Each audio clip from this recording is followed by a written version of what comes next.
Hello दोस्तों, स्वागत है आप सभी का आज की क्लास में। दोस्तों, आज की क्लास में आर्ट एंड कल्चर को कंप्लीट करेंगे, जिसमें शास्त्रीय नृत्य, लोक नृत्य जैसे इम्पोर्टेंट टॉपिक्स आते हैं। तो चलिए शुरू करते हैं आज की क्लास। आज की क्लास का टॉपिक है भारतीय कला एवं संस्कृति, art and culture complete theory. आज की क्लास का इंडेक्स है, सबसे पहले शास्त्रीय नृत्य पढ़ेंगे, इसके बाद लोक नृत्य, इसके बाद त्योहार एवं मेले, और इसके बाद मंदिर वास्तुकला शैली के बारे में चर्चा करेंगे। तो चलिए शुरू करते हैं। सबसे पहला टॉपिक शास्त्रीय नृत्य। दोस्तों, शास्त्रीय नृत्य की बात करें तो इसकी उत्पत्ति, शास्त्रीय नृत्यों का वर्णन भरत मुनि के नाट्य शास्त्र में मिलता है। और शास्त्रीय नृत्यों की जो उत्पत्ति है, उत्पत्ति भी नाट्य शास्त्र से हुई है, जिसकी रचना भरत मुनि के द्वारा की गई थी। मुख्य दो अंगों की बात करें तो पहला है तांडव और लास्य। जो शास्त्रीय नृत्य हैं उनके दो मुख्य अंग होते हैं। एक तो है तांडव, जो कि शिव के समान है, इसका अर्थ है कठोर। और दूसरा है लास्य, मतलब इसका अर्थ है पार्वती जी, और इसका जो अर्थ है वो कमल के समान कोमल से लिया जाता है। आगे है किस मंत्रालय के अंतर्गत आता है, तो जो शास्त्रीय नृत्य हैं वो संस्कृति मंत्रालय के अंतर्गत आते हैं। संस्कृति मंत्रालय द्वारा छऊ नृत्य को भी नौवां रूप माना गया है। यानी अगर संगीत नाटक अकादमी की बात करें तो उसके अनुसार जो लोक शास्त्रीय नृत्य हैं उनकी संख्या 8 है। लेकिन जो भारत का जो संस्कृति मंत्रालय है उनकी बात करें तो उनके अनुसार शास्त्रीय नृत्यों की संख्या 9 है। छऊ नृत्य को 9वें नृत्य के रूप में शामिल किया गया है। छऊ नृत्य की बात करें तो यह पश्चिम बंगाल का शास्त्रीय नृत्य है। आगे है शास्त्रीय नृत्य कठोर नियमों, मुद्राओं व गुरु शिष्य परंपरा पर आधारित होते हैं।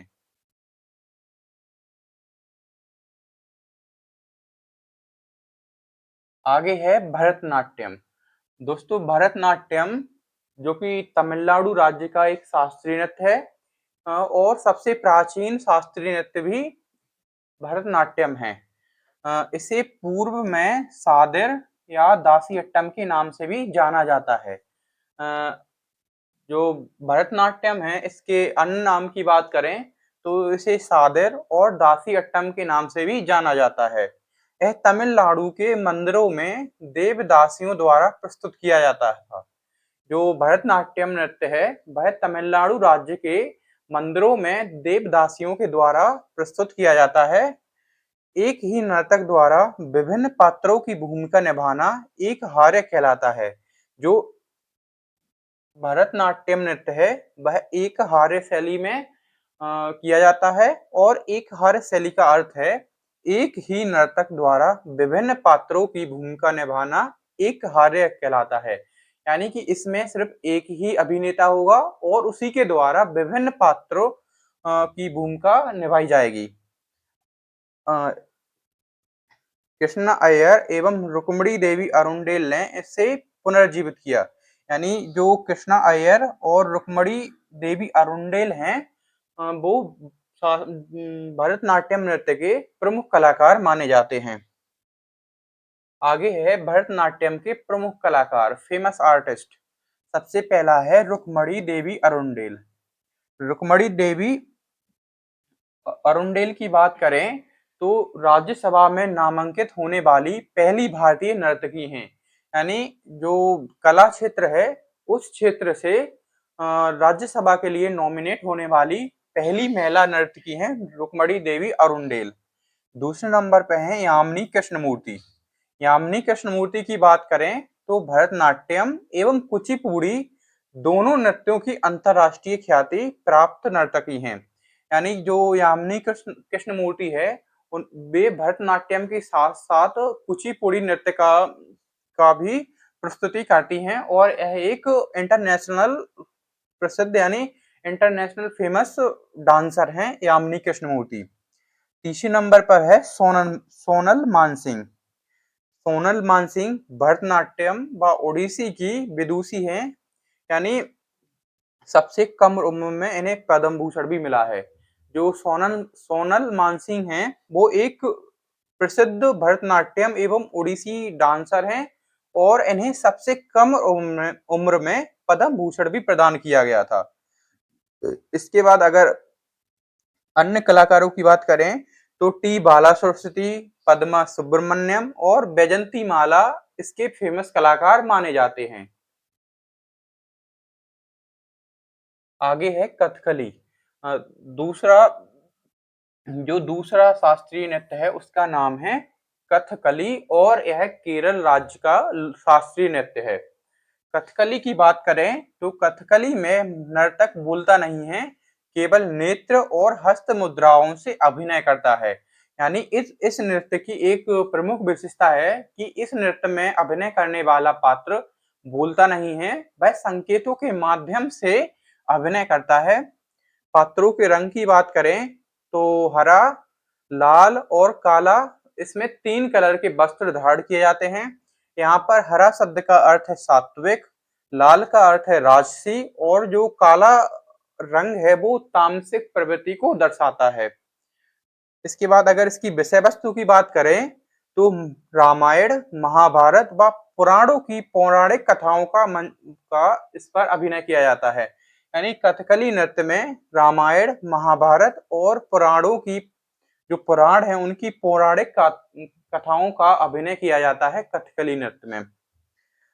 इसके संरक्षक की बात करें तो कवि वल्लथोल नारायण मेनन ने केरल कला मंडलम की स्थापना की थी। अगर कथकली नृत्य के जो संस्थापक हैं या संरक्षक हैं जिन्होंने इसको पुनर्जीवित किया, उनका नाम है कवि वल्लथोल नारायण मेनन। आगे है कथकली के प्रमुख कलाकार। कथकली के प्रमुख कलाकारों में सबसे पहले है कलामंडलम कृष्णन नायर। कथकली इतिहास के सर्वाधिक बहुमुखी एवं प्रसिद्ध कलाकारों में से एक हैं। जो कलामंडलम कृष्ण अय्यर हैं वो कथकली नृत्य के सबसे प्रसिद्ध एवं विद्वान कलाकारों में से एक हैं। दूसरे नंबर पर हैं मृणालिनी साराभाई। कथकली एवं भरतनाट्यम दोनों की प्रसिद्ध नर्तकी हैं और जो मृणालिनी साराभाई हैं इनके द्वारा दर्पणा अकादमी की स्थापना की गई थी। आपको बता दें कि जो मृणालिनी साराभाई हैं वो प्रसिद्ध वैज्ञानिक विक्रम साराभाई की पत्नी हैं और इनके द्वारा दर्पणा अकादमी की स्थापना की गई थी। तीसरे नंबर पर हैं कलामंडलम रमन कुट्टी नायर। कथकली में उत्कृष्ट योगदान हेतु संगीत नाटक अकादमी फेलोशिप विजेता। जो कलामंडलम रमन कुट्टी नायर है, इन्हें संगीत नाटक अकादमी के द्वारा जो फेलोशिप है वह प्रदान की गई थी। इसके बाद चौथे नंबर पर है रीता गांगुली। रीता गांगुली कथकली की प्रसिद्ध महिला नर्तकी व संगीतकार हैं। जो रीता गांगुली हैं वो कथकली की जो नर्तकी के साथ साथ एक प्रसिद्ध सिंगर भी हैं। तो कलामंडलम कृष्णन नायर, मृणालिनी साराभाई, कलामंडलम रमन कुट्टी नायर और रीता गांगुली ये कथकली के प्रमुख कलाकार माने जाते हैं। आगे है कथक। कथक नृत्य तीसरा लोक नृत्य माना जाता है और यह मुख्यतः उत्तर भारत या विशेष रूप से उत्तर प्रदेश में इसका प्रदर्शन किया जाता है। इसका शाब्दिक अर्थ की बात करें यानी जो कथक शब्द है इसके अर्थ की बात करें तो इसका अर्थ है कथा कहे सो कथक कहावे। यानी प्राचीन काल में कथावाचकों द्वारा शुरू किया गया था और मुगल काल में दरबारों में प्रस्तुत होने से इसमें फारसी और दरबारी शैली जुड़ी। जो कथक नृत्य है वो प्राचीन काल में कथावाचकों के द्वारा प्रस्तुत किया गया। इसके बाद मुगल काल में दरबारों में इसमें फारसी और दरबारी शैली जुड़ी और यह फेमस हुआ। इसके बाद लखनऊ घराना, जयपुर घराना और बनारस घराना में इसका प्रदर्शन किया गया, जिसके चलते यह संपूर्ण भारत में प्रसिद्ध हो गया। वाजिद अली शाह की बात करें तो अवध के नवाब वाजिद अली शाह के काल में कथक का स्वर्ण युग रहा। जो वाजिद अली शाह थे, जो अवध के नवाब थे, उनके शासन काल में कथक नृत्य को सर्वाधिक प्रोत्साहन मिला। आगे है कथक के प्रमुख कलाकार। पहला है पंडित बिरजू महाराज, महाराज परिवार जैसे लच्छू महाराज, शंभू महाराज व अच्छन महाराज। आपको बता दें कि जो कथक नृत्य है, इसमें अधिकतर जो कलाकार हैं उनके नाम के पहले पंडित और महाराज लगा रहता है। तो आप इसकी ट्रिक बना सकते हैं, जैसे पंडित बिरजू महाराज, महाराज परिवार में लच्छू महाराज, शंभू महाराज व अच्छन महाराज। इसके बाद है सितारा देवी। रविन्द्रनाथ टैगोर ने इन्हें नृत्य सामग्री या इम्प्रेसेस ऑफ डांस की उपाधि, यानी जो सितारा देवी हैं, इन्हें रविन्द्रनाथ टैगोर ने नृत्य सामग्री यानी जो नृत्यों की रानी है, उस विभूति से इन्हें विभूषित किया था। अन्य प्रमुख कलाकारों की बात करें तो शोभना नारायण, दमयंती जोशी व प्रेरणा श्रीमली इसके प्रमुख कलाकार माने जाते हैं। आगे है मोहिनीअट्टम। मोहिनीअट्टम केरल का शास्त्रीय नृत्य है, 4th नंबर का शास्त्रीय नृत्य है। इसकी पौराणिक मान्यता की बात करें तो भगवान विष्णु के मोहिनी अवतार द्वारा भस्मासुर की जो वध की गाथा है, उसे इसमें प्रदर्शित किया जाता है। एकल महिला नृत्य, यह केवल महिलाओं द्वारा किया जाने वाला सौम्य और लास्य प्रधान नृत्य है। जो मोहिनीअट्टम नृत्य है, इसमें सिर्फ महिलाओं के द्वारा ही प्रदर्शन किया जाता है और यह केरल राज्य का एक शास्त्रीय नृत्य है। कल्याणी कुट्टी अम्मा, इन्हें मोहिनीअट्टम भी कहा जाता, मोहिनीअट्टम की माता कहा जाता है। और प्रमुख कलाकारों की बात करें तो हेमा मालिनी, डॉक्टर कनक रेले और सुनंदा नायर इसके प्रमुख कलाकार माने जाते हैं। इसके बाद है ओडिसी नृत्य। ओडिसी नृत्य की बात करें तो मंदिर नर्तकियों एवं बालकों द्वारा इसका विकास किया गया है। शरीर को 3 कोणों पर मोड़ना त्रिभुंग कहलाता है। इसमें त्रिभुंग मुद्रा अपनाई जाती है, यानी शरीर को 3 कोणों, पहला गर्दन, फिर कमर और घुटनों पर मोड़ना त्रिभंग कहलाता है। इसमें त्रिभंग मुद्रा अपनाई जाती है। केलुचरण महापात्र ओडिसी को पुनर्जीवित करने वाले कलाकार हैं और प्रथम पद्म विभूषित गुरु भी केलुचरण महापात्र कहे जाते हैं। इसके प्रसिद्ध कलाकारों की बात करें तो इसमें माधवी मुग्दल, किरण सहगल और इलियाना सिटारिस्टी जैसे विदेशी कलाकार शामिल हैं। तो ओडिसी नृत्य जो उड़ीसा राज्य में किया जाता है, इसमें त्रिभंग मुद्रा अपनाई जाती है। केलुचरण महापात्र इसके पुनर्जीवित करने वाले कलाकार हैं और माधवी मुग्दल, किरण सहगल और इलियाना सिटारिस्टी इसके प्रमुख कलाकार माने जाते हैं। आगे है कुचिपुड़ी नृत्य। कुचिपुड़ी नृत्य आंध्र प्रदेश राज्य का एक लोक नृत्य है। इसका नामकरण आंध्र प्रदेश के कृष्णा जिले के कुचेलपुरम गांव के नाम पर रखा गया है। जो कुचिपुड़ी नृत्य है, इसका नाम जो आंध्र प्रदेश राज्य है, उसके एक जिले कृष्णा के कुचेलपुरम गांव के नाम पर इसका नाम रखा गया है। 17वीं शताब्दी में वैष्णव संत सिद्धेश योगी ने इन्हें नया रूप दिया था और पीतल की थाली के किनारों पर पैर रखकर व सिर पर मटका संभालकर इस नृत्य का प्रदर्शन किया जाता है। इसके प्रमुख कलाकारों में राजा राधा रेड्डी, यामिनी कृष्णमूर्ति और भावना रेड्डी जैसे प्रमुख कलाकार शामिल हैं। आगे है मणिपुरी नृत्य।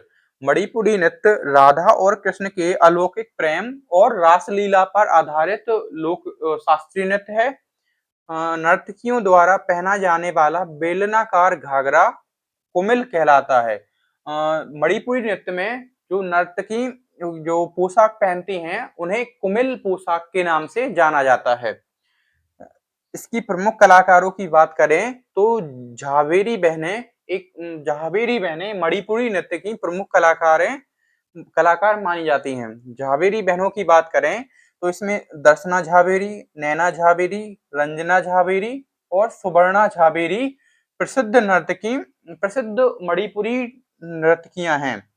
अगर इनके संस्थापक की बात करें तो गुरु विपिन सिंह इन्हें मणिपुरी नृत्य का पितामह या संस्थापक कहा जाता है।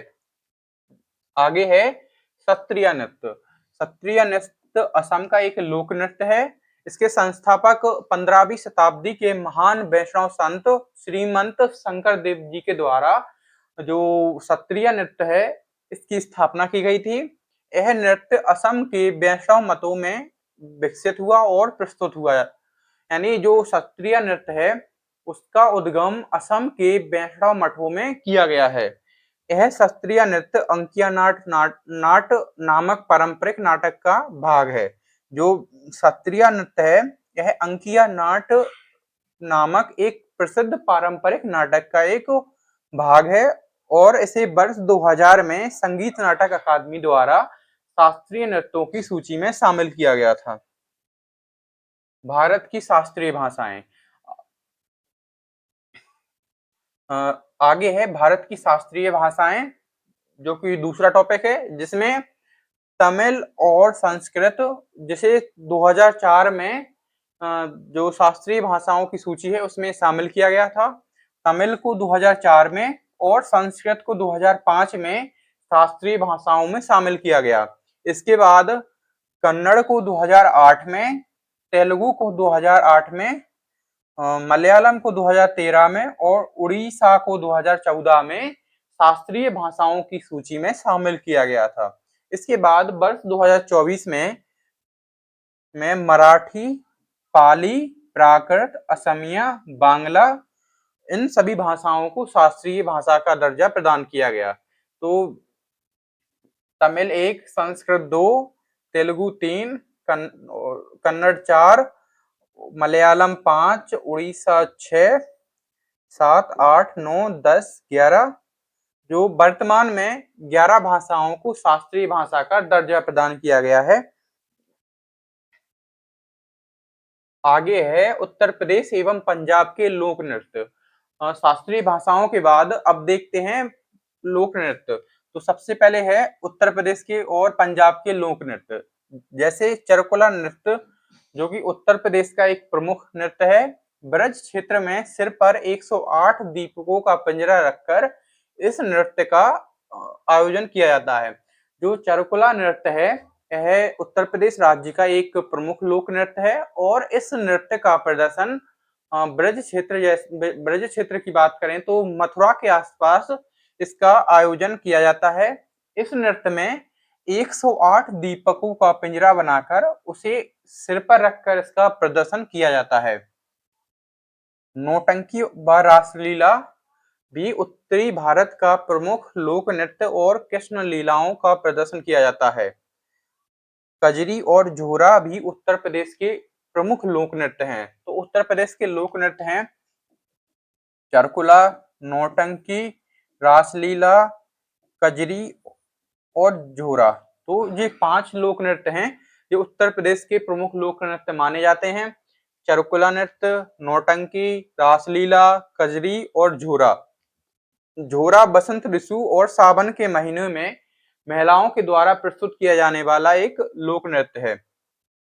आगे है पंजाब के लोक नृत्यों की बात करें तो पंजाब का प्रसिद्ध भांगड़ा व गिद्धा लोक नृत्य, इसमें फसल कटाई के उल्लास में पुरुषों और महिलाओं के द्वारा इनका प्रदर्शन किया जाता है। तो पंजाब के लोक नृत्यों में आपको भांगड़ा और गिद्धा याद रखना है। आगे है मध्य प्रदेश और बुंदेलखंड के लोक नृत्य। जैसे राई की बात करें तो जो राई नृत्य है यह बुंदेलखंड का प्रसिद्ध लोक नृत्य है। इसमें बेड़नी व मृदंग की थाप पर कलाकार इसमें प्रदर्शन करते हैं। मटकी नृत्य भी मध्य प्रदेश का है। बधाई और भगोरिया नृत्य। तो राई, मटकी, बधाई और भगोरिया नृत्य मध्य प्रदेश के लोक नृत्य हैं। जो भगोरिया नृत्य है इसमें भील जनजाति द्वारा होली के समय इनका जो भगोरिया नृत्य है इसका प्रदर्शन किया जाता है। आगे है राजस्थान के प्रसिद्ध लोक नृत्य। राजस्थान में एक तो है घूमर, कालबेलिया और तेरह ताली। जो घूमर नृत्य है यह भील समुदाय द्वारा, और जो कालबेलिया नृत्य है यह सपेरा जनजाति के द्वारा इसका प्रदर्शन किया जाता है। कालबेलिया नृत्य को यूनेस्को अमूर्त धरोहर में शामिल किया गया था। तेरह ताली नृत्य कामड़ जाति की महिलाओं के द्वारा शरीर पर 13 मंजीरे बांधकर इसका प्रदर्शन किया जाता है। आगे है गरबा और डांडिया। गरबा और डांडिया की बात करें तो यह गुजरात के लोक नृत्य हैं। नवरात्रि पर दुर्गा भक्ति नृत्य के दौरान इनका प्रदर्शन किया जाता है। जो गरबा नृत्य है इसे यूनेस्को 2023 में अमूर्त धरोहर में इसे शामिल किया गया। टिप्पणी नृत्य भी गुजरात का लोक नृत्य है। इसके बाद महाराष्ट्र की बात करें तो महाराष्ट्र में लावड़ी महाराष्ट्र में ढोलकों की तेज थाप पर किया जाने वाला अत्यधिक ऊर्जावान नृत्य है। होली नृत्य भी महाराष्ट्र का एक प्रसिद्ध लोक नृत्य है। आगे है छऊ नृत्य।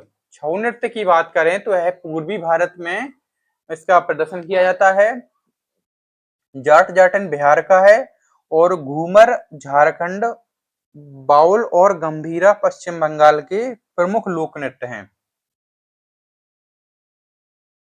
आगे है बिहू नृत्य। बिहू नृत्य की बात करें तो यह असम का एक प्रमुख लोक नृत्य है और इसका आयोजन फसलों के तीनों चक्र यानी बोहाग, माघ और काटी यानी बुआई पर माघ और जब कटाई होती है तब इस नृत्य का प्रदर्शन किया जाता है। चेराव नृत्य मिजोरम का लोक नृत्य है। बगुरुम्बा असम का लोक नृत्य है। होजागिरी त्रिपुरा का एक प्रमुख लोक नृत्य है।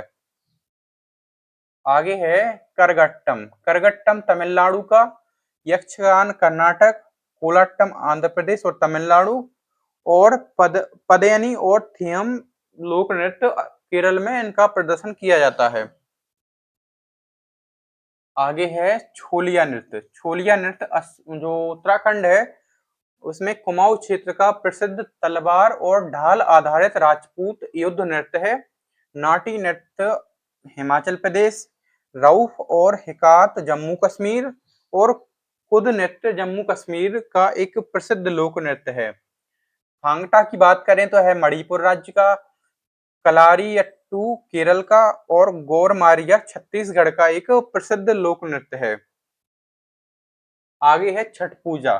छठ पूजा बिहार यानी बिहार और उत्तर प्रदेश के जो कुछ क्षेत्र हैं उनमें इसका आयोजन किया जाता है। भगवान सूर्य और छठी मैया को अर्घ समर्पित करने वाला यह एक महापर्व है और इसका आयोजन नॉर्थ ईस्ट विशेषकर बिहार और उत्तर प्रदेश के कुछ क्षेत्रों में इसका आयोजन किया जाता है। लट्ठमार होली की बात करें तो यह बरसाना उत्तर प्रदेश में इसका आयोजन किया जाता है। देव दीपावली वाराणसी में कार्तिक पूर्णिमा पर काशी के घाटों पर इसका आयोजन होता है। कजली तीज और हरियाली तीज की बात करें तो सावन माह में महिलाओं द्वारा मनाया जाने वाला एक प्रमुख त्योहार है। आगे है तमिलनाडु। तमिलनाडु की बात करें तो जो पोंगल उत्सव है, जो पोंगल है वह मकर संक्रांति पर 4 दिवसीय फसल कटाई उत्सव ओणम केरल में, उगादियट्टम आंध्र प्रदेश कर्नाटक में इसका आयोजन किया जाता है। आगे है हॉर्नबिल महोत्सव। हॉर्नबिल महोत्सव नागालैंड में 1 से 10 दिसंबर तक आयोजित किया जाता है और जो हॉर्नबिल महोत्सव है इसे त्योहारों का महोत्सव भी कहा जाता है। मुआसू और सेकरेनी नागालैंड के प्रसिद्ध त्योहार हैं। चापचर कूट मिजोरम और लुसुंग और सांगाई सिक्किम का नववर्ष एवं मणिपुर का सांगाई महोत्सव है। आगे है दुर्गा पूजा की बात करें तो दुर्गा पूजा पश्चिम बंगाल का लोक नृत्य है। गणेश चतुर्थी और गुड़ी पड़वा महाराष्ट्र का प्रसिद्ध गणेश उत्सव और नववर्ष त्योहार गुड़ी पड़वा है। यानी जो जो गणेश चतुर्थी है वो महाराष्ट्र का प्रसिद्ध गणेश उत्सव और जो गुड़ी पड़वा है वह महाराष्ट्र का नववर्ष कहलाता है। मतलब नववर्ष के उपलक्ष्य में गुड़ी पड़वा का आयोजन किया जाता है। बोहाग या बिहू की बात करें तो असम का यह प्रमुख उत्सव है। नुआखाई उड़ीसा का एक प्रमुख उत्सव या त्योहार है। आगे है लोसर महोत्सव। लोसर महोत्सव लद्दाख का, हेमिस महोत्सव लद्दाख और ट्यूलिप फेस्टिवल जम्मू कश्मीर और स्पितुक-गस्टर लद्दाख का प्रमुख त्योहार है। आगे है कुंभ मेला की बात करें तो कुंभ मेला विश्व का सबसे बड़ा सांस्कृतिक संगम है। इसका आयोजन भारत के 4 स्थानों प्रयागराज, हरिद्वार, उज्जैन और नासिक में इसका आयोजन किया जाता है। प्रयागराज में इसका आयोजन गंगा यमुना के तट पर, हरिद्वार में गंगा, उज्जैन में शिप्रा नदी और नासिक में इसका आयोजन गोदावरी नदी के तट पर इसका आयोजन किया जाता है। समय अंतराल की बात करें तो प्रत्येक स्थान पर 12 वर्ष के अंतराल में कुंभ मेले का आयोजन किया जाता है। अर्ध कुंभ की बात करें तो अर्ध कुंभ प्रयागराज एवं हरिद्वार में प्रत्येक 6 वर्ष में अर्ध कुंभ का आयोजन किया जाता है।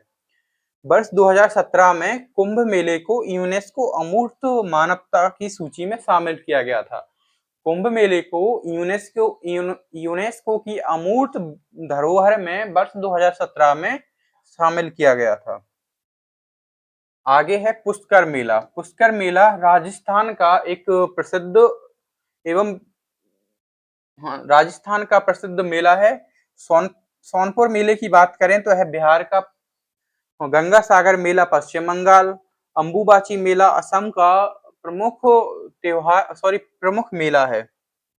सूरज कुंड मेला हरियाणा का, मेदाराम जतारा तेलंगाना, तरणेतर मेला गुजरात और माघ मेला प्रयागराज में प्रतिवर्ष मकर संक्रांति पर त्रिवेणी संगम पर इसका आयोजन किया जाता है।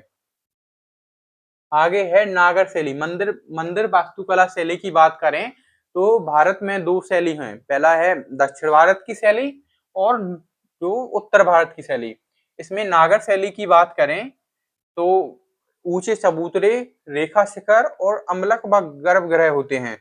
जैसे जो नागर शैली होती है वह उत्तर भारत की शैली है और इसके प्रमुख उदाहरणों की बात करें तो इसमें चंदेल शासकों के द्वारा निर्मित कंदरिया महादेव मंदिर, नरसिंहदेव प्रथम द्वारा निर्मित ब्लैक पैगोडा जो कि कोणार्क का सूर्य मंदिर है और दिलवाड़ा का जैन मंदिर इसके प्रमुख उदाहरण में आते हैं।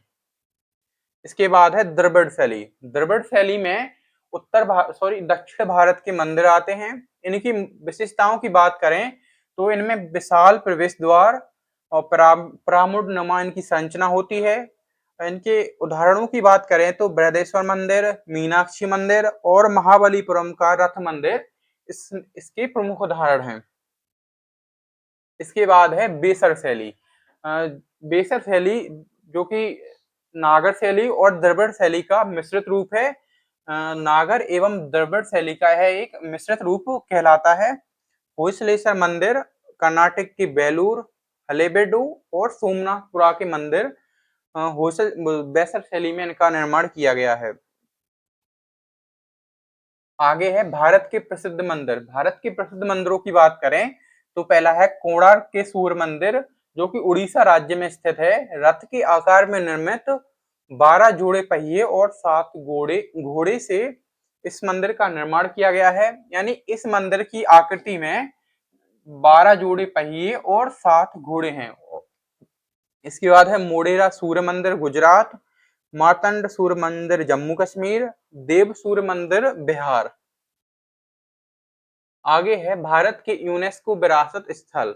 जैसे प्रथम 4 की बात करें जिन्हें 1983 में शामिल किया गया। पहला है अजंता गुफाएं जो कि महाराष्ट्र में है, एलोरा गुफाएं, आगरा किला और ताजमहल।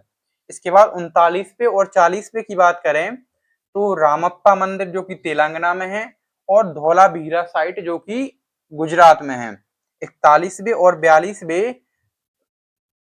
41वें शांति निकेतन जो कि पश्चिम बंगाल में है और 42वां होयसलेश्वर मंदिर समूह है जो कि कर्नाटक राज्य में स्थित है। इसके बाद 43वां सिक्किम का जो अहोम राजवंश का कब्रिस्तान है वो 43वीं साइट है। 44वीं साइट जो मराठा सैन्य परिदृश्य हैं जिसमें 12 किलों को शामिल किया गया है, जिनमें से 11 किले महाराष्ट्र में और एक किला तमिलनाडु राज्य में स्थित है।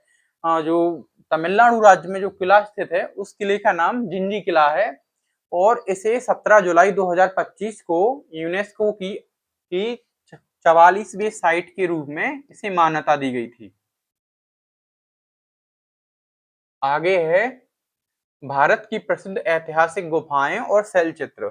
सबसे पहले है भीमबेटका की गुफाएं, रायसेन जिले में स्थित पुरापाषाण कालीन शैल चित्र। इनकी खोज बांकड़कार के द्वारा 1957 में जो बांकड़कर हैं इनके द्वारा इनकी खोज की गई थी। अजंता गुफाएं महाराष्ट्र में और एलोरा गुफाएं भी महाराष्ट्र में हैं।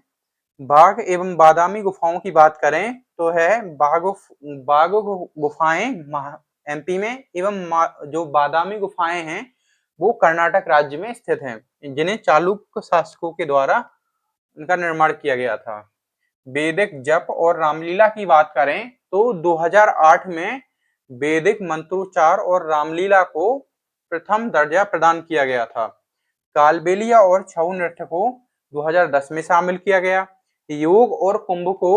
योग को 2016 में और कुंभ मेले को 2017 में यूनेस्को की अमूर्त धरोहर में शामिल किया गया। इसके बाद दुर्गा पूजा को 2021 में और गरबा को 2023 में शामिल किया गया। इसके बाद 2025 में दीपावली को भी जो यूनेस्को की अमूर्त विरासत साइट है उसमें शामिल किया गया। इसके बाद है शास्त्रीय वाद्य यंत्र और वादक। जैसे पंडित रविशंकर की बात करें तो यह सितार के प्रमुख एवं भारत रत्न और 5 ग्रैमी पुरस्कार विजेता विश्व प्रसिद्ध सितार वादक पंडित रविशंकर शुक्ल हैं। इसके बाद है उस्ताद विलायत खां, उस्ताद अफजल अली जो कि सरोद के प्रसिद्ध वादक हैं, अली अकबर खान सरोद वादक हैं। आगे है उस्ताद जाकिर हुसैन जो तबला वादक हैं और पंजाब घराने के पद्म विभूषण एवं ग्रैमी अवार्ड विजेता तबला वादक हैं। उस्ताद अल्लाह रखा खां तबला वादक हैं। पंडित हरिप्रसाद चौरसिया बांसुरी वादक हैं। पन्नालाल घोष भी बांसुरी वादक हैं। आगे है उस्ताद बिस्मिल्लाह खां, सेनाई के जाने माने कलाकार उस्ताद बिस्मिल्लाह खां को वर्ष 2001 में भारत रत्न से सम्मानित किया गया था। इसके बाद है पंडित शिव कुमार शर्मा। पंडित शिव कुमार शर्मा संतूर वादक हैं। भजन सोपोरी संतूर वादक और टी.एन. कृष्णन वायलिन वादक हैं जो कि दक्षिण भारतीय कर्नाटक संगीत के महान वायलिन वादक कहलाते हैं। आगे है भारत की प्रमुख पारंपरिक चित्रकला शैलियां। सबसे पहले है मधुबनी या मिथिला जो कि बिहार राज्य की एक प्राकृतिक और चावल के घोल से बनी लोक चित्रकला है और इसे जीआई टैग भी दिया गया है। जीआई टैग का फुल फॉर्म होता है ज्योग्राफिकल इंडिकेटर यानी भौगोलिक संकेतक। जो जीआई टैग है इसकी स्थापना 2003 में की गई थी 1999 के एक्ट से और सबसे पहले इसमें दार्जिलिंग की चाय को शामिल किया गया था। इसके बाद है पट्टचित्र जो कि उड़ीसा और पश्चिम बंगाल की जो चित्रकला है इसमें कपड़े के पट्ट पर जगन्नाथ भगवान और पौराणिक कथाओं के चित्र अंकित किए जाते हैं। आगे है बर्ली चित्रकला महाराष्ट्र राज्य की और कलमकारी आंध्र प्रदेश राज्य की एक प्रमुख चित्रकला है। आगे है तंजौर चित्रकला तमिलनाडु राज्य की, फड़ चित्रकला राजस्थान, कांगड़ा और बसोहली हिमाचल प्रदेश और जम्मू कश्मीर की एक प्रसिद्ध चित्रकला है। आगे है पिथौरा चित्रकला। पिथौरा चित्रकला गुजरात और मध्य प्रदेश में राठवा जनजातियों द्वारा घर की दीवारों पर घोड़ों का चित्र इसमें अंकित किया जाता है। तो दोस्तों आज की क्लास में हमने आर्ट एंड कल्चर को कंप्लीट किया जिसमें भौगोल जिसमें शास्त्रीय नृत्य, लोक नृत्य, प्रसिद्ध वादक और प्रसिद्ध वादक, इसके बाद प्रमुख